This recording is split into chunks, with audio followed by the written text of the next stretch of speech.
ఖరీఫ్ వస్తుందంటే చాలు రైతుల్లో ఆశల సాగు మొగ్గు తొడుగుతుంది. తొలకరి చినుకు పలకరించిందంటే చాలు భవిష్యత్తుకు ముందడుగు పడుతుంది. కాలం కలిసి వస్తుందనే సంబరంతో నేలతల్లికి ప్రణమిల్లి ఆకాశానికి నమస్కరించి సాగుకు సన్నద్ధమవుతారు.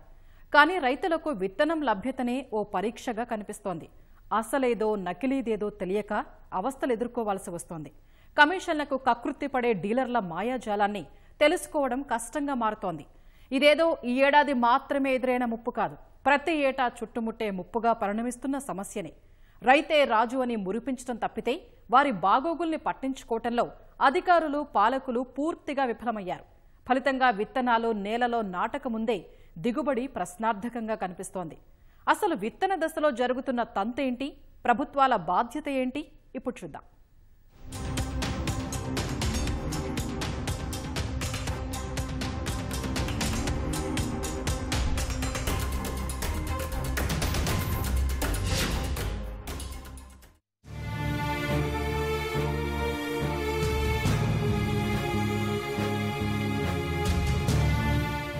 విత్తన లభ్యత విపత్తులా తయారవుతుంది.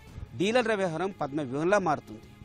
అవసరమున్న విత్తనం కాకుండా అవసరం లేని విత్తనాలను అంటగట్టే ప్రయత్నం కొనసాగుతుంది. అధికార యంత్రాంగం పట్టించుకోవడం లేదు. ఫలితంగా రైతు బతుకు నగుబాటు పాలవుతుంది. ఎందుకు ఈ పరిస్థితి? కారణాలేంటి? పరిష్కారమే లేదా? ప్రభుత్వం ఏం చేయాలి? ఇప్పుడు చూద్దాం. అవును, తెలంగాణ విత్తన భాండాగారం అనే మాట నేతల మాటలకే పరిమితమవుతోంది. రైతులడిగే విత్తనాలు మార్కెట్లో లభించటం లేదు అనే కంటే విత్తన డీలర్లు సృష్టించే కృత్రిమ కొరత కారణంగానే ఈ సమస్యని చెప్పొచ్చు. రాష్ట్రంలో ధాన్యం పంట సాగు తర్వాత రెండో పంటగా పత్తి ప్రసిద్ధి పొందింది. తెలంగాణలో 1.5 ఎకరాల సాగు విస్తీర్ణంలో 62 లక్షల ఎకరాల్లో పత్తి పంట సాగవుతోంది. ఒక్కో ఎకరాకు 450 గ్రాములు కలిగిన విత్తన సంచులు రెండు అవసరం. అంటే 1,40 లక్షల విత్తన సంచులు అవసరం. ఒకవేళ కాలం కలిసిరాక వేసిన విత్తనం మొలకెత్తకపోతే మరోసారి ఎకరాకు మరో సంచి చొప్పున వేసిన 1,80 లక్షల విత్తన సంచులు అవసరం. రాష్ట్రంలో దాదాపుగా 50 రకాల కంపెనీలకు చెందిన విత్తనాలుంటే అందులో నేల స్వభావ రీత్యా రైతులు కోరేవి 10 కంపెనీల విత్తనాలే. ఇప్పుడు వీటికే మార్కెట్లో కొరత ఉంది. ఒకవేళ రైతులు కోరుకునే విత్తనాలు కావాలంటే డీలర్లు చెప్పే ఇతర కంపెనీకి చెందిన విత్తనాలు కొనాల్సి వస్తోంది. ఫలితంగా విత్తన దశలోని రైతులు అవసరం లేని విత్తనాలు తీసుకోవాల్సి వస్తోంది.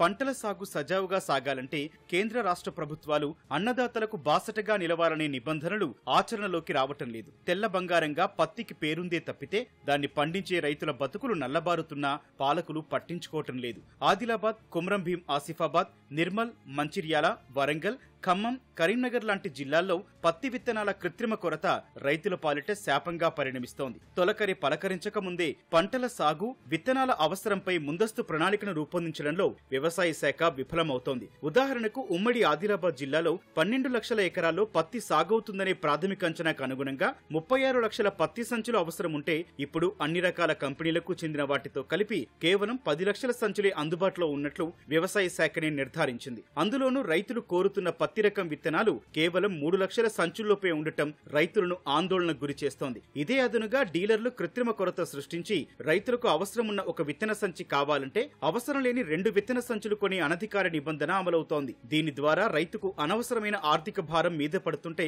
డీలర్లకు మాత్రం లబ్ధి చేకూరుతోంది. ఇదంతా బహిరంగంగానే జరుగుతున్న తతంగమే అయినప్పటికీ వ్యవసాయ శాఖ పట్టించుకోకపోవటమే ఆందోళన కలిగిస్తోంది. అధికారులు ఎవరి కోసం పనిచేస్తున్నారనే రైతుల అనుమానాలకు దారితీస్తోంది.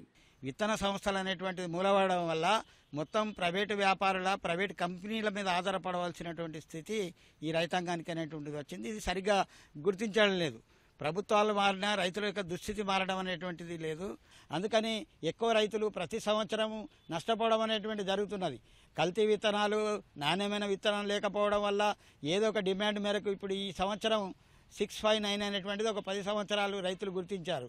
ప్రతి ప్రాంతంలో ఆసిఫాబాద్ ప్రాంతం కానీ, మంచిర్యాల ప్రాంతం కానీ, నిర్మల్ ప్రాంతంలో కానీ భూమి స్వభావాన్ని బట్టి అక్కడ రైతాంగాలు తన విత్తనాన్ని గుర్తించుకోవడం జరుగుతుంది.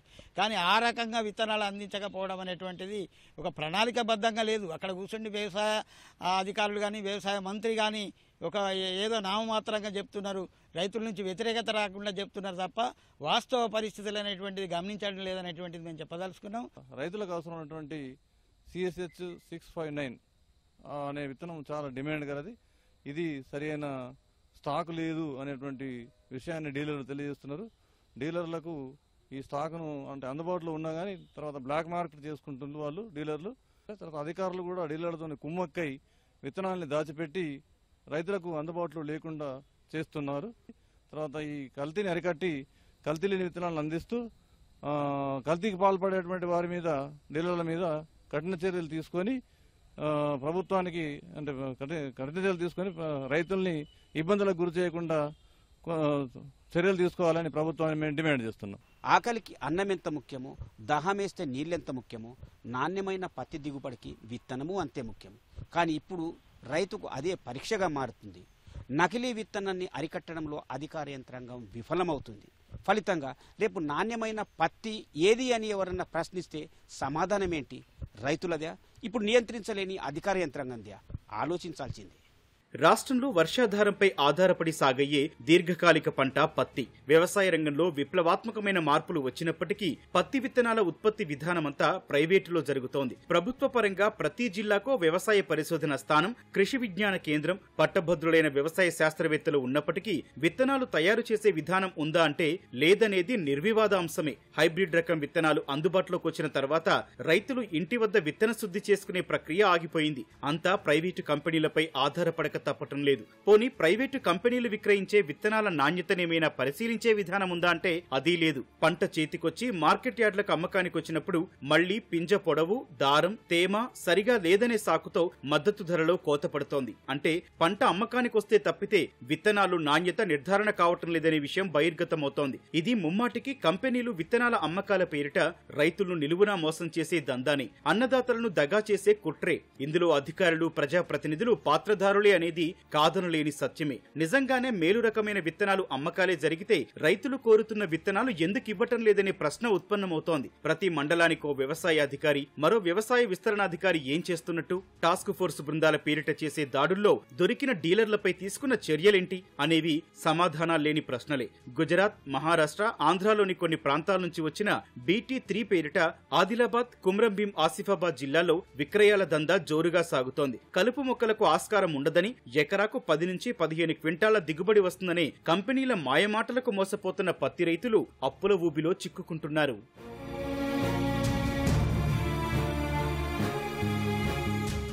ఖరీఫ్ కాలం జూన్ మొదటి వారంలో ప్రారంభమవుతుందనేది చిన్నపిల్లవాడికి కూడా తెలిసిందే. అంతకంటే ముందే విత్తన లభ్యత ఉండేలా చూడాలనేది పాలకులు, అధికారుల బాధ్యత. కానీ ఇదెక్కడా అమలు కావటం లేదు. భారీ వర్షాలు కురిసే వరకు విత్తనాలు వేయకూడదనే వ్యవసాయ శాఖ ఉచిత ప్రచారం కంపెనీలకు, విత్తన డీలర్లకు మేలు చేస్తుందే తప్పితే రైతులకు జరిగే ఫలితమేమీ ఉండటం లేదు. ఆకలి వేసినప్పుడు అన్నం తినాలే కానీ ఆకలంతా అయిపోయాక అన్నం పెడతామంటే లాభమేంటో వ్యవసాయ శాఖకే తెలియాలి. అంటే కంపెనీలు, విత్తన డీలర్లు చేసే నాటకంలో వ్యవసాయ శాఖ పాత్ర ఉందనే రైతుల ఆరోపణలకు బలం చేకూరుతోంది. అత్యంత ప్రామాణికమైన వ్యవసాయ శాఖలో విత్తన సమీక్షలకి ఆస్కారం ఉండటం లేదు. దోచుకున్న డీలర్లు దోచుకున్నంత అనేలా విత్తన విక్రయాల దందా సాగుతోంది. రైతులకు ప్రాణ సంకటంగా మారుతోంది.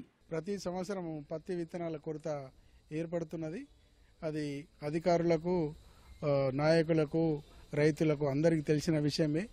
ఈ ఇట్టి కొరతని ఇంతవరకు కూడా ఎవరు అరికట్టడం లేదు. చాలా దురదృష్టకరం. రైతులు దేశానికి వెన్నెముక అన్నారు, రైతులే ఆధారం అన్నారు. కానీ రైతులకు కష్టాలను ఎవరు పట్టించుకోవడం లేదు. విత్తనాల సీజన్లో విత్తనాల కొరత, ఎరువుల సీజన్లో ఎరువుల కొరత, పురుగు మందుల సీజన్లో నకిలీ పురుగు మందులు, ఇట్లా ప్రతి దాంట్లో రైతన్న మోసపోతున్నాడు. దీనికి ప్రధాన కారణము ప్రభుత్వం దీన్ని ఇనిషియేషన్గా తీసుకోవాలా. ఇప్పుడు ప్రైవేట్ కంపెనీల మీద ఆధారపడము, ప్రైవేట్ కంపెనీలు ఇచ్చిన విత్తనాలు తీసుకొని ఎన్ని ఇస్తే అన్ని సప్లై చేయడము, దీనివల్ల చాలా ఇబ్బంది అవుతున్నది. ప్రభుత్వమే ఈ విత్తనాభివృద్ధి సంస్థ ఉంది కాబట్టి విత్తనాలు స్వయంగా, నాణ్యమైన విత్తనాలు స్వయంగా తయారు చేసి ప్రభుత్వమే రైతులకు విత్తనాలు సప్లై చేయాలి, ఎరువులు సప్లై చేయాలి, కొరత లేకుండా చూడాలి. ప్రభుత్వ బాధ్యత. మరి రైతులకు ఈరోజు నాణ్యమైన పత్తి విత్తనాలు కనుక అందుబాటులో లేకపోవడం వల్ల నాసిరకమైన విత్తనాలను ఈరోజు అంటగట్టే ప్రయత్నం జరుగుతుంది. ఇందులో ఎవరైతే వ్యాపారులు ఉన్నారో వాళ్ళకు సంబంధించిన వాళ్ళకు అధిక లాభాలు అధికంగా రావడం కోసమే వాళ్ళు నాసిరకమైన విత్తనాలని అన్యాయంగా రైతులకు అంటగడుతూ ఉన్నారు. ఈరోజు నాసిరకమైన విత్తనాల ద్వారా వచ్చినటువంటి పంటలో క్వాలిటీ ఉండట్లేదు. మరి ఆ పంటలో నాణ్యత లేదని చెప్పేసి అప్పటికి మళ్ళీ అతి తక్కువ రేటు వాళ్ళకి ఇస్తూ రైతులను అట్లా మోసపోతున్నారు. దానికి ముఖ్యమైనటువంటిది ఏదైతే ఉందో క్వాలిటీ విత్తనాలను ముందే సరఫరా చేయడానికి ప్రభుత్వ అధికారులు దానికి సిద్ధపడి ఉండాలి. మరి క్రాప్కు సంబంధించినటువంటి ప్రణాళికలు ముందే వేసుకుంటారు. ఎన్ని ఎకరాల పంట ఉంది, ఎంత విత్తనాలు అవసరం అనేది 2 నెలల ముందే వీళ్ళు ప్రణాళికలు సిద్ధం చేసి రైతులకు అన్ని అందించడానికి సిద్ధంగా ఉన్నామని అయితే ప్రగల్భాలు పలికినటువంటి అధికారులు ఈ రోజు కేవలం 5 లక్షల విత్తనాలు అందుబాటులో ఉన్నాయని ప్రకటించడం అనేది ఇది చాలా సిగ్గుచేటైన విషయం. ఎందుకంటే 24 లక్షల పత్తి బ్యాగులు ఈ రోజు ఉమ్మడి ఆదిలాబాద్ జిల్లాకు అవసరం రైతాంగానికి ఈ రోజు. కానీ 5 లక్షల పత్తి విత్తనాలు ఇచ్చి మిగిలినటువంటి వాళ్ళంతా ఇలా నాసిరకమైన విత్తనాలు, కల్తీ విత్తనాలను తీసుకుని రైతులేసి దాని ద్వారా వచ్చినటువంటి అతి తక్కువ దిగుబడి, నాణ్యత లేనటువంటి పత్తి వచ్చిందని చెప్పి రేపు మళ్ళీ తేమ శాతం ఎక్కువ ఉంది, నాణ్యత లేదు పత్తి అని చెప్పేసి అతి తక్కువ రేట్లు అన్ని రకాల కటింగ్ చేస్తున్నటువంటి పరిస్థితి ఉంటుంది. కాబట్టి ఇందులో ఎవరైతే రైతులు ఉన్నారో వాళ్ళ రైతులకు సంబంధించినటువంటి మోసపోవడానికి ప్రధాన కారణం దళారులు, వ్యాపారులు ఉన్నారు. ఈ వ్యాపారులకు అంతర్గతంగా సపోర్ట్ చేసినటువంటి అధికారుల పాత్ర ఉంది. కాబట్టి ఇప్పటికైనా ప్రభుత్వ అధికారులు వ్యవసాయ అధికారులపైన చర్యలు తీసుకోవాలి. అధికారులు స్పందించి రైతాంగానికి జరుగుతున్నటువంటి మోసాన్ని, అన్యాయాన్ని అరికట్టాలి. ఉమ్మడి ఆదిలాబాద్, వరంగల్, ఖమ్మం లాంటి జిల్లాల్లో విత్తన డీలర్లు వ్యవసాయ శాఖనే సవాల్ చేసేదాకా వెళ్లారంటే పరిస్థితి ఏ మేరకు విస్తరించిందో అర్థం చేసుకోవచ్చు. ఆదిలాబాద్ లోని ఓ ప్రముఖ డీలర్ దుకాణం ఎదుట వందలాది మంది రైతులు ప్రతిరోజు ఆందోళనకు దిగుతుంటే వ్యవసాయ శాఖ చోద్యం చూస్తోంది. పోలీసు, రెవెన్యూ యంత్రాంగం అంటిముట్టనట్లు వ్యవహరిస్తోంది. అప్పుడప్పుడు అన్నట్లు జిల్లా కలెక్టర్ల నేతృత్వంలో జరిగే సమీక్షలు జిల్లా వ్యవసాయ అధికారులు చదివే నివేదికలకే పరిమితమవుతోంది కానీ రైతుల గోస తీర్చేదిగా ఉండటం లేదు.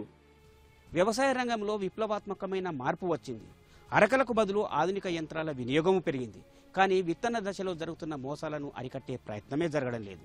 ఫలితంగా అన్నదాత అప్పుల ఊబిల్లో చిక్కుపోవలసి వస్తుంది. తప్పెక్కడ జరుగుతుంది? విత్తన నాణ్యతను నిర్ధారించే అధికార యంత్రాంగానిదా? పారదర్శకంగా వ్యవహరించాల్సిన పాలకులదా? లేక అందరినీ గుడ్డిగా నమ్మే రైతులదా? ఎవరిని నిందించాలి, ఎవరిని ప్రశ్నించాలి ఆలోచించాల్సిన అంశమే. కెమెరామెన్ కిరణ్తో మణి, ఈటీవీ న్యూస్, ఆదిలాబాద్.